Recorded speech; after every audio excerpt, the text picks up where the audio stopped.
Corporation chairman Dev గారు చెప్పారు, నాకంటే ముందు మాట్లాడిన మన వైకుంఠరావు గారు, శ్రీనివాస్, అలాగే అందరు మిత్రులు మాట్లాడారు.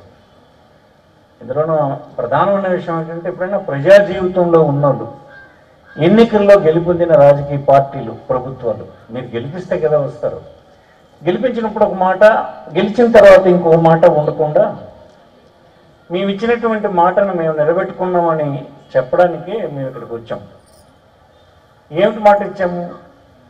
అంతకుముందు మీకు చంద్రబాబు నాయుడు గారు మీ చేత ఓటు వేయించుకొని, మీరు ఓటు వేస్తే నా ప్రభుత్వం వస్తే మీరు బ్యాంకుల్లో బాకీ పడిపోయినటువంటి డోక్రా రుణాలన్నీ నేను చెల్లిస్తాను అని ఆయన చెప్పాడు. మీరు నమ్మారు. 14లో మీరు అతనికి ఓటు వేశారు, ఆ పార్టీకి ఓటు వేశారు. వేస్తే ప్రభుత్వం వచ్చింది. కానీ ఆయన మీకు చెప్పినట్టుగా బ్యాంకుల్లో ఆ రుణాలు అతను తీర్చలేదు. అనేకసార్లు మీరు అడిగారు కానీ అవ్వలేదు. అది 5 సంవత్సరాలు అయిపోయింది. మళ్ళీ ఎన్నికలు వచ్చాయి. వచ్చినప్పుడు జగన్మోహన్ రెడ్డి గారిని మీరు అందరూ కలిశారు. మీ నాయకులు రాష్ట్రంలో ఎక్కడికి వెళ్ళినా కలిశారు. మమ్మల్ని ఈ విధంగా అతను దగా చేశాడు ఆ పార్టీ ప్రభుత్వం, మీరు సాయం చేయండి అని అడిగితే ఆయన చెప్పాడు, నేను ఇప్పటికే మేనిఫెస్టో అంతా చెప్పేశాను, కష్టమే నాకు, కానీ 4 దఫాలుగా తీరుస్తాను, ఒక్కసారి నేను అకౌంట్లో వేయలేను, 4 విడతల్లో మొత్తం తీరుస్తానులేండి అని మాట ఇచ్చాడు మీకు. మీరు కూడా ఆయనకు సాయం చేశారు. ఆయన ప్రభుత్వంలోకి వచ్చాడు. నేను కూడా మీ సహకారం వల్ల ఇక్కడ ఎమ్మెల్యేగా గెలవడం జరిగింది. 3 విడతలు ఇంతవరకే కమిషనర్ చెప్పినట్టు 3 విడతలు ముందు వేశాము. 4వ విడత ఇది కూడా వేశామని, మీరు ఇప్పుడు బాకీ బ్యాంకులకు లేరని, మేము ఇచ్చినటువంటి మాట నిలబెట్టుకున్నామని చెప్పడానికి మీ వద్దకు ఈనాడు రావడం జరిగిందని ఈ సందర్భం మనం చేస్తున్నాం. మీరు గెలిపించవలసిన వాళ్ళు, మీరు విషయాలన్నీ తెలిస్తే చైతన్యంగా ఒక నిర్ణయం తీసుకుంటారన్నది ఉద్దేశం. మేము ఒక నిర్ణయం తీసుకున్నాము. ఈ 5 సంవత్సరాలు స్వాతంత్రం వచ్చింది, 75 సంవత్సరాలు అయిపోయింది. స్వాతంత్రంగా ముందు మన తాతలు, తండ్రులు, పెద్దలంతా అరే బాబు మనం స్వాతంత్రం తెచ్చుకుంటే అన్ని సమస్యలు పరిష్కారం అవుతాయి, మనందరి తలగా జీవితాలు మెరుగుపడతాయి, సంతోషంగా అందరం జీవించవచ్చు, ఈ ధనిక పేద వర్గాల మధ్యన ఉన్నటువంటి తారతమ్యాలు కూడా ఉండవు, మనందరం కోసం స్వాతంత్రం కోసం పోరాడదాంరా అని ఆనాడు చెప్పారు, పోరాడారు, స్వతంత్రం సాధించారు. ఆ స్వతంత్రం వచ్చి 75 సంవత్సరాలు అయ్యింది. అయినా కొంతమందిలో, చాలామందిలో, లక్షలాది కుటుంబాల్లో, దేశంలో అయితే కోట్లాది కుటుంబాల్లో అరే మనం అనుకున్న స్వాతంత్రం వచ్చింది, ప్రతి సంవత్సరం ఆ స్వాతంత్రం వచ్చిందన్న పండుగలు చేస్తుంటారు, కానీ మా జీవితాల్లో పెద్ద మార్పు రాలేదు, అప్పుడు ఇప్పుడు ఒకలాగే ఉన్నాము, మరి ఏమిటి స్వాతంత్రం వల్ల మాకేమిటి ప్రయోజనం? మా లాంటి వాళ్ళు బ్రతుకులు ఇంతే అనుకుంటాము, స్వాతంత్రం వచ్చినా ఒకటే, రాకపోయినా ఒకటే, మా జీవన ప్రమాణాలు ఏమీ పెరగలేదు, మాకు ఒక గూడు ఏర్పడలేదు, పిల్లలు చదువుకుందామంటే చదువుకోవడానికి అవకాశం లేదు. తర్వాత మనమైనా ఒక 5 సంవత్సరాలు అన్ని విధాలా సపోర్ట్ చేసి వాళ్ళలో ఉండేటువంటి నిస్పృహ తొలగిద్దాము అని ఒక ప్రయత్నం ఈ 5 సంవత్సరాలు చేశాం. నిస్పృహ అంటే ఎలాంటిది? ఇల్లు లేని వాళ్ళు ఉంటారు. వాడు ఏమనుకుంటాడు, ఏంటి మన తాతనాడు ఇల్లు లేదు, తండ్రి నాడు ఇల్లు లేదు, ఇప్పుడు నాకు ఇల్లు లేదు, నా కొడుకు కూడా పెళ్ళి అయిపోతుంది రేపు మాపు, వాడికి ఇల్లు లేదు, అందరం రెక్కల ముక్కలు చూసి కష్టపడతాము, ఇంటిల్లి బాది ఒక చోట కూర్చొని మా ఇంట్లో మేము భోజనం చేసి పడుకుందామంటే ఒక్క గది ఇల్లు మాది అని చెప్పుకోవడానికి లేదు. మా లాంటి జీవితాలు ఇంతే. మేమేమి ధనం అడిగామా, ఉద్యోగాలు అడిగామా, కార్లు అడిగామా, భూములు అడిగామా, బంగారం అడిగామా? ఒక్క ఇల్లు, పొద్దుంతా కష్టపడి అందరం ఒక చోట తింటే కుటుంబం అంతా ఒక చోట ఉంటే, ఆ ఉండే భాగ్యం ఉంటే మాకు చాలు అని అనుకుంటే అది నెరవేర్లేదు కదా. అంటే పద్మావతి చెప్పినట్టు నిల్లు ఇచ్చినామని ఈ పట్టణంలో నేను చెప్పిన ఇప్పుడు మాటకి 20,000 మందికి హౌస్ సైట్స్ డబ్బు పెట్టి కొని ఇచ్చాం. అకౌంట్లో పడుతున్నటువంటి డబ్బుల వలన అమ్మ ఒడో, చేయూతో, రైతు భరోసా, ఇంకొకటో ప్రతి నెల అందిస్తున్నటువంటి 3,000 పింఛను, దీనివలన మీ ఇళ్లల్లో సంతోషాలు ఈ 4-5 సంవత్సరాలుగా కనిపిస్తున్నాయా లేదా మీరు ధర్మంగా ఒకసారి ఆలోచించి చెప్పండి. దీనికి ఎవరు కారణం?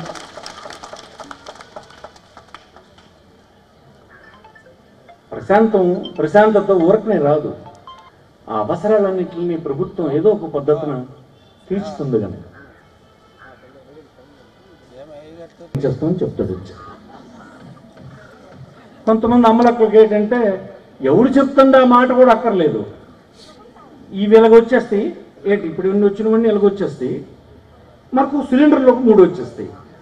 3 సిలిండర్లు ఎక్కడ పెట్టచ్చు? ఇల్లాకలు ఒకటి, ఇతల వరండాలో ఒకటి, మధ్య ఇంట్లో ఒకటి పెట్టవచ్చు అనుకుంటున్నాడు. అలాగే ఇంతకుముందు ఒప్పు తీర్చేస్తామని చెప్పాడు కదా, తీర్చాడమ్మా? సేమ్ కదే ఇది. ఇప్పుడు మాకు ఇతరులకి తగువేంటి చెప్పండి?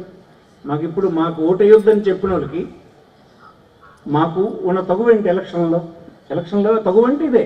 మాకు ఓటేయొద్దని ఎందుకు చెప్తుండ్రు? మీరు ఎవరైనా గమనించారా?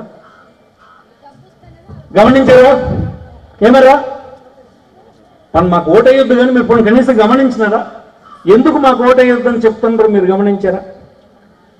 వెనకున్నటువంటి సోదరిమణులరా, మాకు ఓటేయమనడానికి కారణం ఏంటో తెలుసా?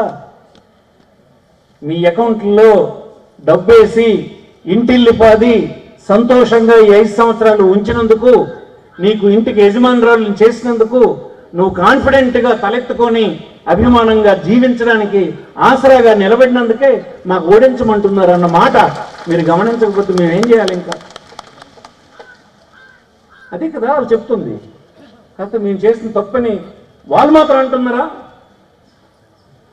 నేను అడిగాను కదా, నాకు కూడా ఒక ఆమె చెప్పింది, ఒక పల్లెటూరులో ఉన్న ఆమె, అయ్యా నేను సంతలకు వెళ్తాను, ఎక్కడెక్కడో మా బంధువులు ఉంటే ఇళ్ళకి వెళ్తాను, నేనేం సాధారణమైన కూలి చేసుకునేదాన్ని. నాకు అందరూ చెప్తుండ్రు జగన్మోహన్ రెడ్డి ఎక్కడైనా ఎవరు నాకు కలిసి చెప్తున్నా పనిచేస్తాడు, ఇచ్చేస్తాడు, అకౌంట్లో డబ్బేసేస్తాడు అని అంటుండ్రు. కానీ జగన్మోహన్ రెడ్డి తినేస్తాడు అని ఒక్కరు అనలేదయ్యా అని అన్నారు. అందులో ఆ మాటలో ఎంత విలువ ఉందో చూసారా?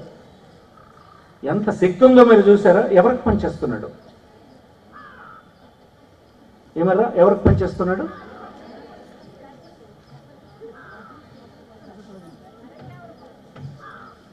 ఇది మీరు గ్రహించాలని ఈ మీటింగ్ పెట్టడం.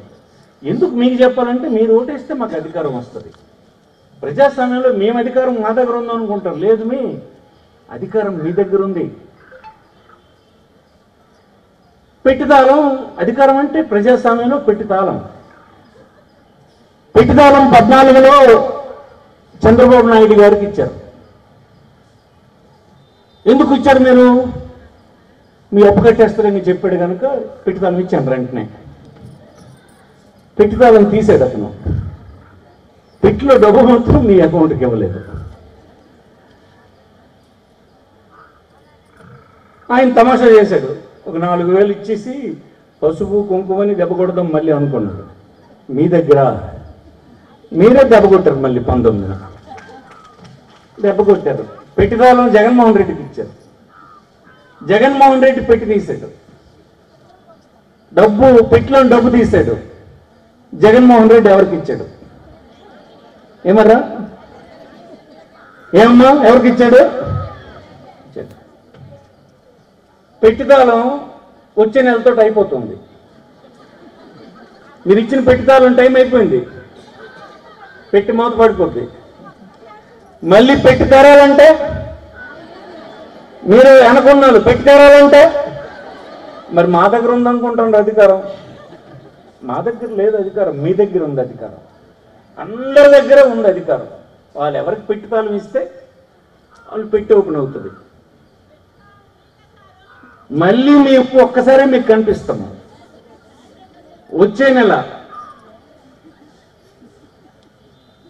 చేయూత అనే పేరుతో 45 సంవత్సరాలు దాటిన సోదరీమణులకు ఆర్థిక సహాయం అందిస్తున్నామే.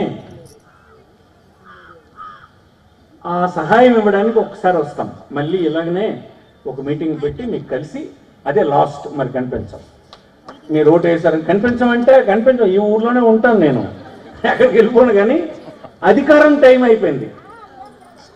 మళ్ళీ అధికారం మీరు ఎవరికిస్తే, ఎవరికి మీరు మళ్ళీ తాళం ఇస్తే, ఆ తాళం తీసినోడు మీకు ఇచ్చినోడికి అయితే మళ్ళీ వచ్చి కనిపిస్తారు. కాకపోతే మామూలే బండి.